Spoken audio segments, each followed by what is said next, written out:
श्रीविष्णुस्तोत्रम् अदितिरुवाच।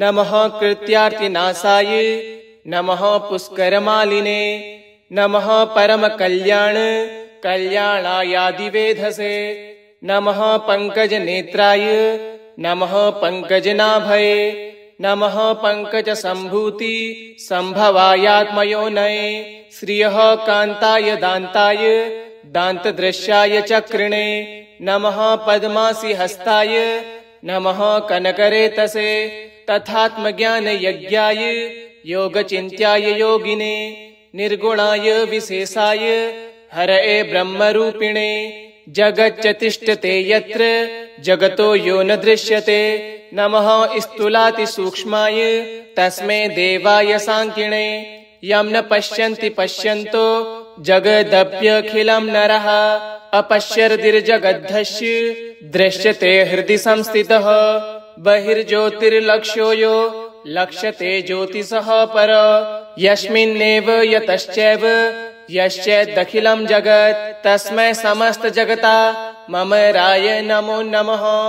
आद्यः प्रजापति सोमपि पित्राणां परमः पतिः सुराणां यस्तस्मै नमः कृष्णाय वेधसे यः प्रवृत्तिर्निवृत्तस्य कर्मभिस्तु विरज्यते स्वर्गापवर्गफलदो नमस्तस्मै गदाभृते यस्तु सञ्चित्यमानोऽपि सर्वं पापं व्यपोहति नमस्तस्मै विशुद्धाय परस्मै हरिमेधसे ये पश्यन्तखिलाधार मीशानजमव्ययम् न पुनर्जन्म मरणं प्राप्नुवन्ति नमामि तं यो यज्ञो यज्ञपरमे रीजत्ये यज्ञसंस्थितः तं यज्ञपुरुषं विष्णुं नमामि प्रभुमीश्वरं गीयते सर्ववेदेषु वेदविद्धिर्विदां गतिः यस्तस्मै वेदवेद्याय नित्याय विष्णवे नमः यतो विश्वं समुद्भूतं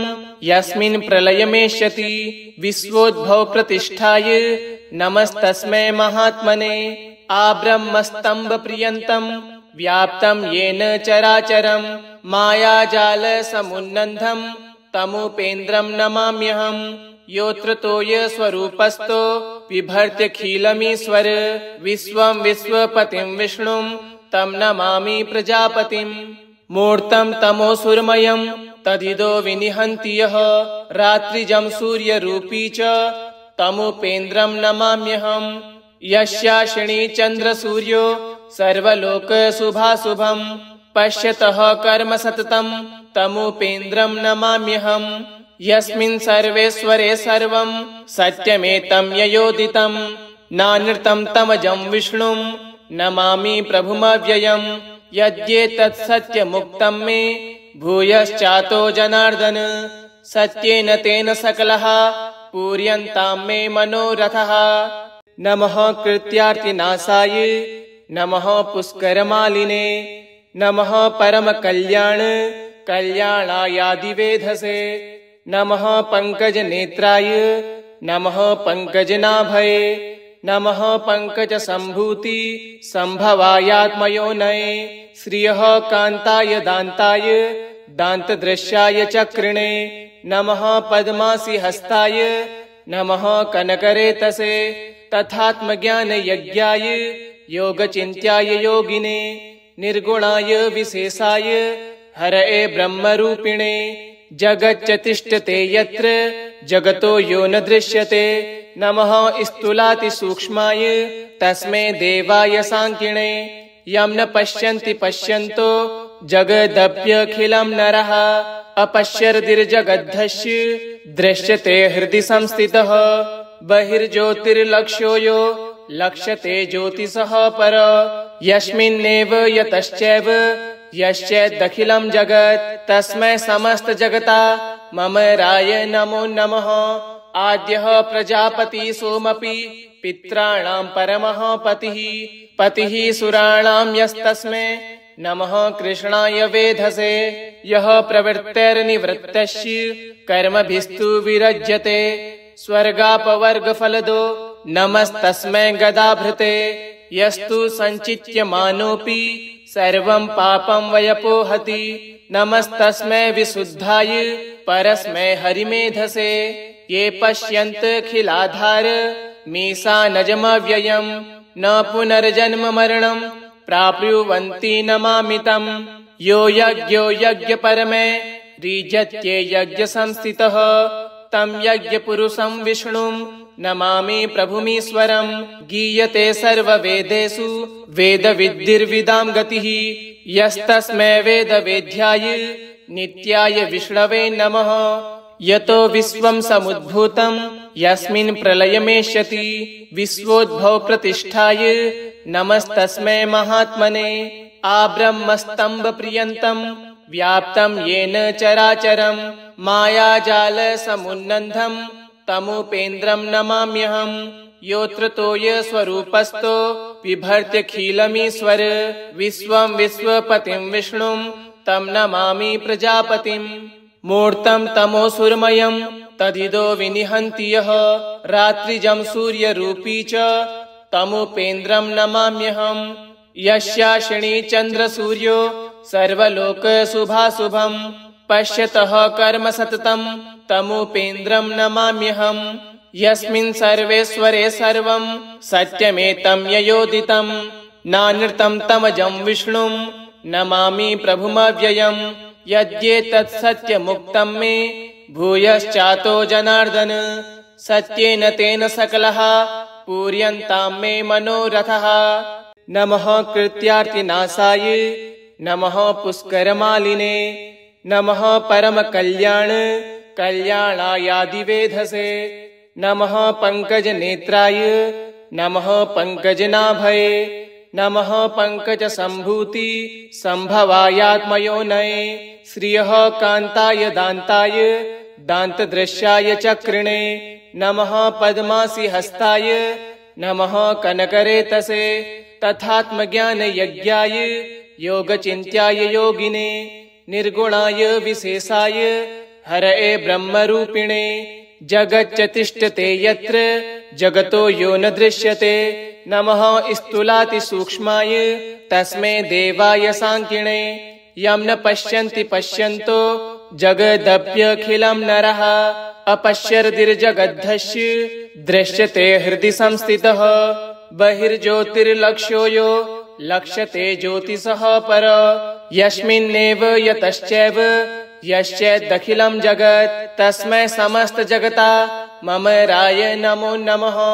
आद्यः प्रजापति सोमपि पित्राणां परमः पतिः पतिः सुराणां यस्तस्मै नमः कृष्णाय वेधसे। यः प्रवृत्तिर्निवृत्तस्य कर्मभिस्तु विरज्यते स्वर्गापवर्गफलदो नमस्तस्मै गदाभृते। यस्तु सञ्चित्यमानोऽपि सर्वं पापं व्यपोहति नमस्तस्मै विशुद्धाय परस्मै हरिमेधसे। ये पश्यन्तखिलाधार मीशानजमव्ययं न पुनर्जन्म मरणं प्राप्नुवन्ति नमामि तं। यो यज्ञो यज्ञपरमे रीजत्ये यज्ञसंस्थितः तं यज्ञपुरुषं विष्णुं नमामि प्रभुमीश्वरं। गीयते सर्ववेदेषु वेदविद्धिर्विदां गतिः यस्तस्मै वेदवेद्याय नित्याय विष्णवे नमः। यतो विश्वं समुद्भूतं यस्मिन् प्रलयमेष्यति विश्वोद्भव प्रतिष्ठाय नमस्तस्मै महात्मने। आब्रह्मस्तम्भ पर्यन्तं व्याप्तं येन चराचरं मायाजाल समुन्नन्धं तमुपेन्द्रं नमाम्यहम्। योऽत्र तोय स्वरूपस्थो बिभर्त्यखिलमीश्वर विश्वं विश्वपतिं विष्णुं तं नमामि प्रजापतिम्। मूर्तं तमोसुरमयं तदिदो विनिहन्ति यः रात्रिजं सूर्यरूपी च तमुपेन्द्रं नमाम्यहम्। यस्याशिनी चन्द्रसूर्यो सर्वलोकशुभाशुभं पश्यतः कर्म सततं तमुपेन्द्रं नमाम्यहम्। यस्मिन् सर्वेश्वरे सर्वं सत्यमेतं ययोदितं नानृतं तमजं विष्णुं नमामि प्रभुमव्ययम्। यद्येतत् सत्यमुक्तं मे भूयश्चातो जनार्दन सत्येन तेन सकलः पूर्यन्तां मे मनोरथः। नमः कृत्यार्तिनाशाय नमः पुष्करमालिने नमः परमकल्याण कल्याणायादिवेधसे नमः पंकजनेत्राय नमः पंकजनाभये नमः पंकजसंभूति संभवायात्मयोनये श्रियः कान्ताय दान्ताय दान्तदृश्याय चक्रिणे नमः पद्मासि हस्ताय नमः कनकरेतसे तथात्मज्ञानयज्ञाय योगचिन्त्याय योगिने निर्गुणाय विशेषाय हरये ब्रह्मरूपिणे जगच्चतिष्ठते यत्र जगतो यो न दृश्यते नमः स्थूलातिसूक्ष्माय तस्मै देवाय सांकिणे यं न पश्यन्ति पश्यन्तो जगदप्यखिलं नरः अपश्यर्दिर्जगद्धस्य दृश्यते हृदि संस्थितः बहिर्ज्योतिर्लक्ष्यो यो लक्ष्यते ज्योतिषः पर यस्मिन्नेव यतश्चैव यश्चैदखिलं जगत् तस्मै समस्त जगता मम राय नमो नमः आद्यः प्रजापति सोमपि पित्राणां परमः पतिः सुराणां यस्तस्मै नमः कृष्णाय वेधसे यः प्रवृत्तैर्निवृत्तस्य कर्मभिस्तु विरज्यते स्वर्गापवर्गफलदो नमस्तस्मै गदाभृते यस्तु सञ्चित्यमानोऽपि सर्वं पापं व्यपोहति नमस्तस्मै विशुद्धाय परस्मै हरिमेधसे ये पश्यन्तखिलाधार मीशानजमव्ययं न पुनर्जन्म मरणं प्राप्नुवन्ति नमामि तं यो यज्ञो यज्ञपरमे रीजत्ये यज्ञसंस्थितः तं यज्ञपुरुषं विष्णुं नमामि प्रभुमीश्वरं गीयते सर्ववेदेषु वेदविद्धिर्विदां गतिः यस्तस्मै वेदवेद्याय नित्याय विष्णवे नमः यतो विश्वं समुद्भूतं यस्मिन् प्रलयमेष्यति विश्वोद्भव प्रतिष्ठाय नमस्तस्मै महात्मने आब्रह्मस्तम्भ पर्यन्तं व्याप्तं येन चराचरं मायाजाल समुन्नन्धं तमुपेन्द्रं नमाम्यहं योऽत्र तोय स्वरूपस्थो बिभर्त्यखिलमीश्वर विश्वं विश्वपतिं विष्णुं तं नमामि प्रजापतिं मूर्तं तमोसुरमयं तदिदो विनिहन्ति यः रात्रिजं सूर्यरूपी च तमुपेन्द्रं नमाम्यहं यस्याशिनी चन्द्रसूर्यो सर्वलोकशुभाशुभं पश्यतः कर्म सततं तमुपेन्द्रं नमाम्यहं यस्मिन् सर्वेश्वरे सर्वं सत्यमेतं ययोदितं नानृतं तमजं विष्णुं नमामि प्रभुमव्ययं यद्येतत् सत्यमुक्तं मे भूयश्चातो जनार्दन सत्येन तेन सकलः पूर्यन्तां मे मनोरथः नमः कृत्यार्तिनाशाय नमः पुष्करमालिने नमः परमकल्याण कल्याणायादिवेधसे नमः पंकजनेत्राय नमः पंकजनाभये नमः पंकजसंभूति संभवायात्मयोनये श्रियः कान्ताय दान्ताय दान्तदृश्याय चक्रिणे नमः पद्मासि हस्ताय नमः कनकरेतसे तथात्मज्ञानयज्ञाय योगचिन्त्याय योगिने निर्गुणाय विशेषाय हरये ब्रह्मरूपिणे जगच्चतिष्ठते यत्र जगतो यो न दृश्यते नमः स्थूलातिसूक्ष्माय तस्मै देवाय सांकिणे यं न पश्यन्ति पश्यन्तो जगदप्यखिलं नरः अपश्यर्दिर्जगद्धस्य दृश्यते हृदि संस्थितः बहिर्ज्योतिर्लक्ष्यो यो लक्ष्यते ज्योतिषः पर यस्मिन्नेव यतश्चैव यश्चैदखिलं जगत् तस्मै समस्त जगता मम राय नमो नमः आद्यः प्रजापति सोमपि पित्राणां परमः पतिः सुराणां यस्तस्मै नमः कृष्णाय वेधसे यः प्रवृत्तैर्निवृत्तस्य कर्मभिस्तु विरज्यते स्वर्गापवर्गफलदो नमस्तस्मै गदाभृते यस्तु सञ्चित्यमानोऽपि सर्वं पापं व्यपोहति नमस्तस्मै विशुद्धाय परस्मै हरिमेधसे ये पश्यन्तखिलाधार मीशानजमव्ययम् न पुनर्जन्म मरणम् प्राप्नुवन्ति नमामि तम्। यो यज्ञो यज्ञपरमे रीजत्ये यज्ञसंस्थितः तं यज्ञपुरुषं विष्णुम् नमामि प्रभुमीश्वरम्। गीयते सर्ववेदेषु वेदविद्धिर्विदां गतिः यस्तस्मै वेदवेद्याय नित्याय विष्णवे नमः। यतो विश्वं समुद्भूतं यस्मिन् प्रलयमेष्यति विश्वोद्भव प्रतिष्ठाय नमस्तस्मै महात्मने। आब्रह्मस्तम्भ पर्यन्तं व्याप्तं येन चराचरं मायाजाल समुन्नन्धं तमुपेन्द्रं नमाम्यहम्। योऽत्र तोय स्वरूपस्थो बिभर्त्यखिलमीश्वर विश्वं विश्वपतिं विष्णुं तं नमामि प्रजापतिम्।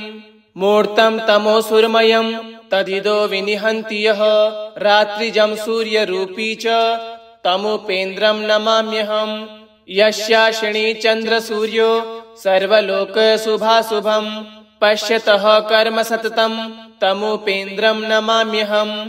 यस्मिन् सर्वेश्वरे सर्वं सत्यमेतं ययोदितं नानृतं तमजं विष्णुं नमामि प्रभुमव्ययम्। यद्येतत् सत्यमुक्तं मे भूयश्चातो जनार्दन सत्येन तेन सकलः पूर्यन्तां मे मनोरथः।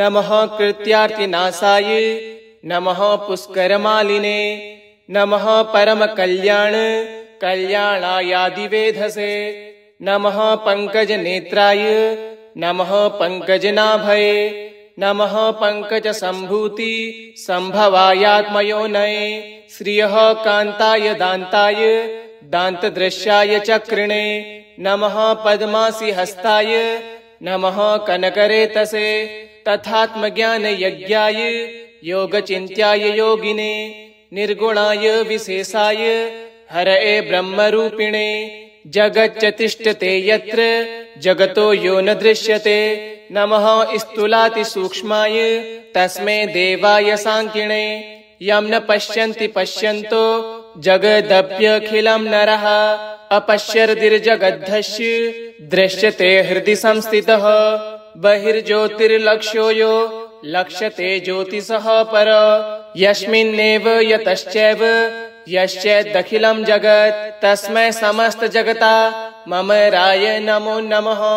आद्यः प्रजापति सोमपि पित्राणां परमः पतिः पतिः सुराणां यस्तस्मै नमः कृष्णाय वेधसे यः प्रवृत्तिर्निवृत्तस्य कर्मभिस्तु विरज्यते स्वर्गापवर्गफलदो नमस्तस्मै गदाभृते यस्तु सञ्चित्यमानोऽपि सर्वं पापं व्यपोहति नमस्तस्मै विशुद्धाय परस्मै हरिमेधसे ये पश्यन्तखिलाधार मीशानजमव्ययम् न पुनर्जन्म मरणम् प्राप्नुवन्ति नमामि तम्। यो यज्ञो यज्ञपरमे रीजत्ये यज्ञसंस्थितः तं यज्ञपुरुषं विष्णुं नमामि प्रभुमीश्वरम्। गीयते सर्ववेदेषु वेदविद्धिर्विदां गतिः यस्तस्मै वेदवेद्याय नित्याय विष्णवे नमः। यतो विश्वं समुद्भूतं यस्मिन् प्रलयमेष्यति विश्वोद्भव प्रतिष्ठाय नमस्तस्मै महात्मने। आब्रह्मस्तम्भ पर्यन्तं व्याप्तं येन चराचरं मायाजाल समुन्नन्धं तमुपेन्द्रं नमाम्यहम्। योऽत्र तोय स्वरूपस्थो बिभर्त्यखिलमीश्वर विश्वं विश्वपतिं विष्णुं तं नमामि प्रजापतिम्। मूर्तं तमोसुरमयं तदिदो विनिहन्ति यः रात्रिजं सूर्यरूपी च तमुपेन्द्रं नमाम्यहम्। यस्याशिनी चन्द्रसूर्यो सर्वलोकशुभाशुभं पश्यतः कर्म सततं तमुपेन्द्रं नमाम्यहम्। यस्मिन् सर्वेश्वरे सर्वं सत्यमेतं ययोदितं नानृतं तमजं विष्णुं नमामि प्रभुमव्ययम्। यद्येतत् सत्यमुक्तं मे भूयश्चातो जनार्दन सत्येन तेन सकलः पूर्यन्तां मे मनोरथः। नमः कृत्यार्तिनाशाय नमः पुष्करमालिने नमः परम कल्याण कल्याणायादिवेधसे नमः पंकज नेत्राय नमः पंकजनाभये नमः पंकज संभूति संभवायात्मयोनये श्रियः कांताय दान्ताय दान्तदृश्याय चक्रिणे नमः पद्मासि हस्ताय नमः कनकरेतसे तथात्मज्ञान यज्ञाय योगचिन्त्याय योगिने निर्गुणाय विशेषाय हरये ब्रह्मरूपिणे जगच्चतिष्ठते यत्र जगतो यो न दृश्यते नमः स्थूलातिसूक्ष्माय तस्मै देवाय सांकिणे यं न पश्यन्ति पश्यन्तो जगदप्यखिलं नरः अपश्यर्दिर्जगद्धस्य दृश्यते हृदि संस्थितः बहिर्ज्योतिर्लक्ष्यो यो लक्ष्यते ज्योतिषः पर यस्मिन्नेव यतश्चैव यश्चैदखिलं जगत् तस्मै समस्त जगता मम राय नमो नमः आद्यः प्रजापति सोमपि पित्राणां परमः पतिः सुराणां यस्तस्मै नमः कृष्णाय वेधसे यः प्रवृत्तैर्निवृत्तस्य कर्मभिस्तु विरज्यते स्वर्गापवर्गफलदो नमस्तस्मै गदाभृते यस्तु सञ्चित्यमानोऽपि सर्वं पापं व्यपोहति नमस्तस्मै विशुद्धाय परस्मै हरिमेधसे ये पश्यन्तखिलाधार मीशानजमव्ययं न पुनर्जन्म मरणं प्राप्नुवन्ति नमामि तं यो यज्ञो यज्ञपरमे रीजत्ये यज्ञसंस्थितः तं यज्ञपुरुषं विष्णुं नमामि प्रभुमीश्वरं गीयते सर्ववेदेषु वेदविद्धिर्विदां गतिः यस्तस्मै वेदवेद्याय नित्याय विष्णवे नमः यतो विश्वं समुद्भूतं यस्मिन् प्रलयमेष्यति विश्वोद्भव प्रतिष्ठाय नमस्तस्मै महात्मने आब्रह्मस्तंभ पर्यन्तं व्याप्तं येन चराचरं मायाजाल समुन्नन्धं तमुपेन्द्रं नमाम्यहं योऽत्र तोय स्वरूपस्थो बिभर्त्यखिलमीश्वर विश्वं विश्वपतिं विष्णुं तं नमामि प्रजापतिं मूर्तं तमोसुरमयं तदिदो विनिहन्ति यः रात्रिजं सूर्यरूपी च तमुपेन्द्रं नमाम्यहं यस्याशिनी चन्द्रसूर्यो सर्वलोकशुभाशुभं पश्यतः कर्म सततं तमुपेन्द्रं नमाम्यहं यस्मिन् सर्वेश्वरे सर्वं सत्यमेतं ययोदितं नानृतं तमजं विष्णुं नमामि प्रभुमव्ययम् यद्येतत् सत्यमुक्तं मे भूयश्चातो जनार्दन सत्येन तेन सकलः पूर्यन्तां मे मनोरथः नमः कृत्यार्तिनाशाय नमः पुष्करमालिने नमः परमकल्याण कल्याणायादिवेधसे नमः पंकजनेत्राय नमः पंकजनाभये नमः पंकजसंभूति संभवायात्मयोनये श्रियः कांताय दान्ताय दान्तदृश्याय चक्रिणे नमः पद्मासि हस्ताय नमः कनकरेतसे तथात्मज्ञान यज्ञाय योगचिन्त्याय योगिने निर्गुणाय विशेषाय हरये ब्रह्मरूपिणे जगच्चतिष्ठते यत्र जगतो यो न दृश्यते नमः स्थूलातिसूक्ष्माय तस्मै देवाय सांकिणे यं न पश्यन्ति पश्यन्तो जगदप्यखिलं नरः अपश्यर्दिर्जगद्धस्य दृश्यते हृदि संस्थितः बहिर्ज्योतिर्लक्ष्यो यो लक्ष्यते ज्योतिषः पर यस्मिन्नेव यतश्चैव यश्चैदखिलं जगत् तस्मै समस्त जगता मम राय नमो नमः आद्यः प्रजापति सोमपि पित्राणां परमः पतिः सुराणां यस्तस्मै नमः कृष्णाय वेधसे यः प्रवृत्तैर्निवृत्तस्य कर्मभिस्तु विरज्यते स्वर्गापवर्गफलदो नमस्तस्मै गदाभृते यस्तु सञ्चित्यमानोऽपि सर्वं पापं व्यपोहति नमस्तस्मै विशुद्धाय परस्मै हरिमेधसे ये पश्यन्तखिलाधार मीशानजमव्ययम् न पुनर्जन्म मरणं प्राप्नुवन्ति नमामि तम्।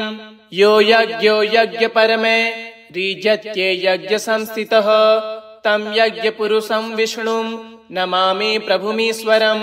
गीयते सर्ववेदेषु वेदविद्धिर्विदां गतिः यस्तस्मै वेदवेद्याय नित्याय विष्णवे नमः। यतो विश्वं समुद्भूतं यस्मिन् प्रलयमेष्यति विश्वोद्भव प्रतिष्ठाय नमस्तस्मै महात्मने। आब्रह्मस्तम्भ पर्यन्तं व्याप्तं येन चराचरं मायाजाल समुन्नन्धं तमुपेन्द्रं नमाम्यहम्। योऽत्र तोय स्वरूपस्थो बिभर्त्यखिलमीश्वर विश्वं विश्वपतिं विष्णुं तं नमामि प्रजापतिम्। मूर्तं तमोसुरमयं तदिदो विनिहन्ति यः रात्रिजं सूर्यरूपी च तमुपेन्द्रं नमाम्यहम्। यस्याशिनी चन्द्रसूर्यो सर्वलोकशुभाशुभं पश्यतः कर्म सततं तमुपेन्द्रं नमाम्यहम्। यस्मिन् सर्वेश्वरे सर्वं सत्यमेतं ययोदितं नानृतं तमजं विष्णुं नमामि प्रभुमव्ययम्।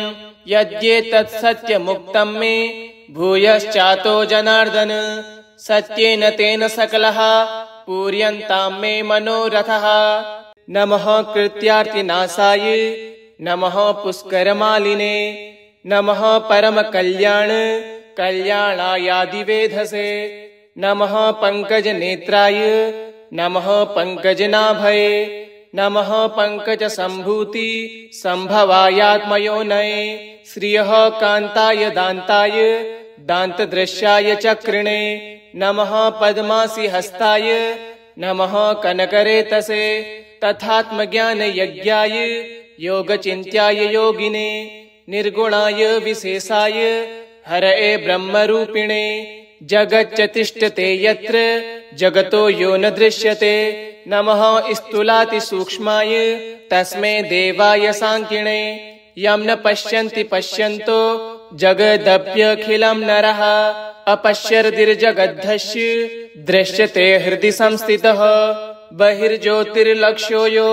लक्ष्यते ज्योतिषः पर यस्मिन्नेव यतश्चैव यश्चैदखिलं जगत् तस्मै समस्त जगता मम राय नमो नमः।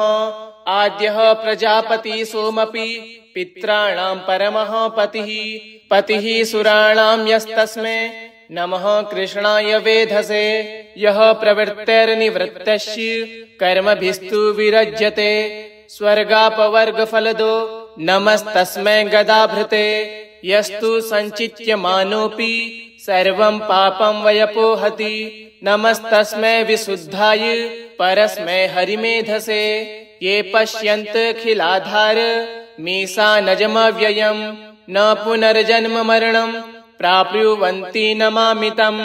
यो यज्ञो यज्ञपरमे रीजत्ये यज्ञसंस्थितः तं यज्ञपुरुषं विष्णुं नमामि प्रभुमीश्वरम्। गीयते सर्ववेदेषु वेदविद्धिर्विदां गतिः यस्तस्मै वेदवेद्याय नित्याय विष्णवे नमः। यतो विश्वं समुद्भूतं यस्मिन् प्रलयमेष्यति विश्वोद्भव प्रतिष्ठाय नमस्तस्मै महात्मने। आब्रह्मस्तम्भ पर्यन्तं व्याप्तं येन चराचरं मायाजाल समुन्नन्धं तमुपेन्द्रं नमाम्यहम्। योऽत्र तोय स्वरूपस्थो बिभर्त्यखिलमीश्वर विश्वं विश्वपतिं विष्णुं तं नमामि प्रजापतिम्। मूर्तं तमोसुरमयं तदिदो विनिहन्ति यः रात्रिजं सूर्यरूपी च तमुपेन्द्रं नमाम्यहम्। यस्याशिनी चन्द्रसूर्यो सर्वलोकशुभाशुभं पश्यतः कर्म सततं तमुपेन्द्रं नमाम्यहम्।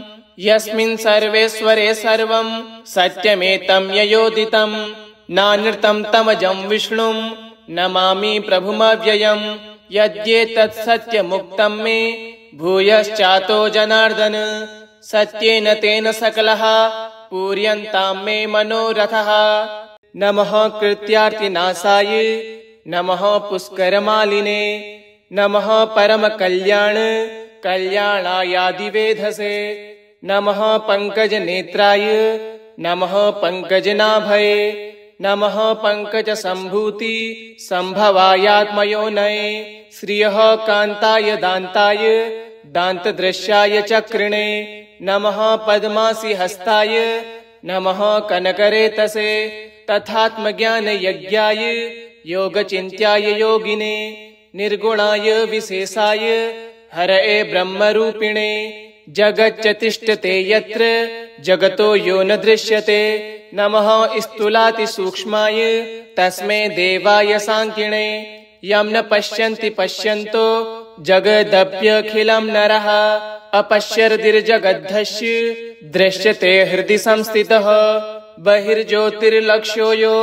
लक्ष्यते ज्योतिषः पर यस्मिन्नेव यतश्चैव यश्चैदखिलं जगत् तस्मै समस्त जगता मम राय नमो नमः आद्यः प्रजापति सोमपि पित्राणां परमः पतिः सुराणां यस्तस्मै नमः कृष्णाय वेधसे यः प्रवृत्तैर्निवृत्तस्य कर्मभिस्तु विरज्यते स्वर्गापवर्गफलदो नमस्तस्मै गदाभृते यस्तु सञ्चित्यमानोऽपि सर्वं पापं व्यपोहति नमस्तस्मै विशुद्धाय परस्मै हरिमेधसे ये पश्यन्तखिलाधार मीशानजमव्ययम् न पुनर्जन्म मरणं प्राप्नुवन्ति नमामि तम् यो यज्ञो यज्ञपरमे रीजत्ये यज्ञसंस्थितः तं यज्ञपुरुषं विष्णुं नमामि प्रभुमीश्वरम्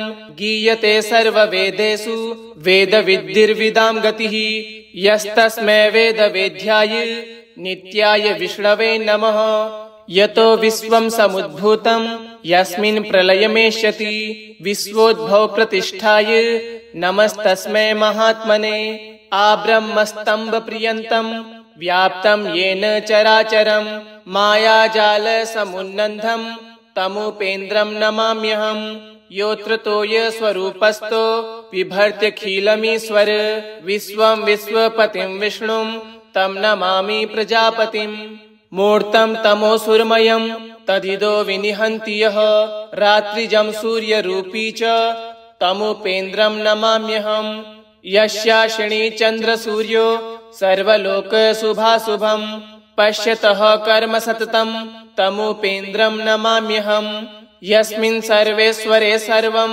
सत्यमेतं ययोदितं नानृतं तमजं विष्णुं नमामि प्रभुमव्ययम् यद्येतत् सत्यमुक्तं मे भूयश्चातो जनार्दन सत्येन तेन सकलः पूर्यन्तां मे मनोरथः नमः कृत्यार्तिनाशाय नमः पुष्करमालिने नमः परमकल्याणायादिवेधसे नमः पङ्कजनेत्राय नमः पङ्कजनाभये नमः पङ्कजसम्भूति सम्भवायात्मयोनये श्रियः कान्ताय दान्ताय दान्तदृश्याय चक्रिणे नमः पद्मासि हस्ताय नमः कनकरेतसे तथात्मज्ञानयज्ञाय योगचिन्त्याय योगिने निर्गुणाय विशेषाय हरये ब्रह्मरूपिणे जगच्च तिष्ठते यत्र जगतो यो न दृश्यते